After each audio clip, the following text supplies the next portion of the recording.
देश भर में 15 अगस्त यानी स्वतंत्रता दिवस की तैयारियां जोरों पर थी। पैसों की दिक्कत के कारण रमेश गांव से शहर एक स्कूल में सिक्योरिटी गार्ड की नौकरी करने आया था। आज पहले दिन ही स्कूल में रमेश की नाइट ड्यूटी थी। रात 1 बजे तक वो स्कूल के बाहर ही ड्यूटी कर रहा था। फिर उसने सोचा कि क्यों ना एक बार अंदर चलकर देखा जाए।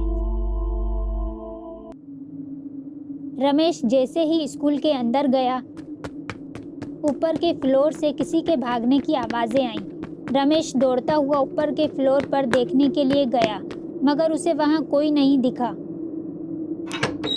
सारे क्लासरूम को चेक करने के बाद जब वो वॉशरूम की तरफ गया तो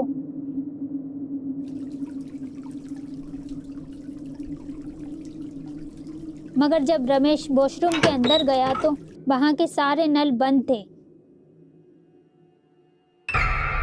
जब बाहर निकलने के लिए मुड़ा तो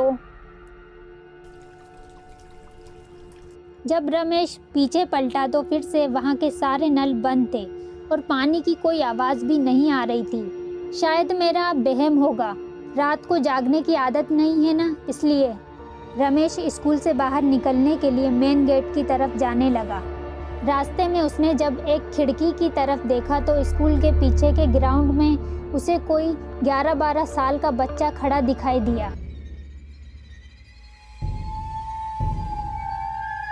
यह देखकर रमेश के पैर वहीं जम गए। आखिर ये बच्चा इतनी रात को अकेला यहाँ क्या कर रहा है? अरे बेटा, कौन हो तुम? इतनी रात को वहाँ क्या कर रहे हो? सुनो, तुमसे ही कह रहा हूँ। रमेश ने उस लड़के को कई बार आवाज़ लगाई, मगर वो वैसे का वैसा ही उसी जगह पर खड़ा रहा। आखिरकार रमेश को ही उसके पास जाना पड़ा। रमेश जैसे ही उस लड़के के सामने जाकर खड़ा हुआ तो उस लड़के को देखकर उसके होश उड़ गए। उस लड़के की आंखें बिल्कुल काली स्याह, एकदम खामोश, और उसका चेहरा एकदम सफ़ेद, जैसे कि उसमें जान ही ना हो। वो बस रमेश को घूरे जा रहा था। इससे पहले कि रमेश खुद को संभाल पाता, वो लड़का अचानक से उसकी नज़रों के सामने गायब हो गया। रमेश उस लड़के को इधर उधर देखने लगा। तभी स्कूल ग्राउंड की सारी लाइटें खुद ब खुद ऑन हो गईं। रमेश को कुछ समझ नहीं आ रहा था। अचानक से उसे अपने आसपास लोगों की भीड़ का शोर सुनाई देने लगा, मगर ग्राउंड तो पूरा खाली था। आखिर ये सब क्या हो रहा है? अचानक से ये तालियों का शोर लोगों की चीखों में बदल गया। ये चीखें इतनी खौफनाक थी कि रमेश वहीं बेहोश हो गया। जब रमेश की आंख खुली तो सुबह हो चुकी थी और उसके आसपास सब कुछ बिल्कुल नॉर्मल था। वो जल्दी से स्कूल से निकलकर मेन गेट की तरफ गया। वहाँ उसने देखा कि दूसरा गार्ड मोहन अपनी ड्यूटी के लिए आ गया था।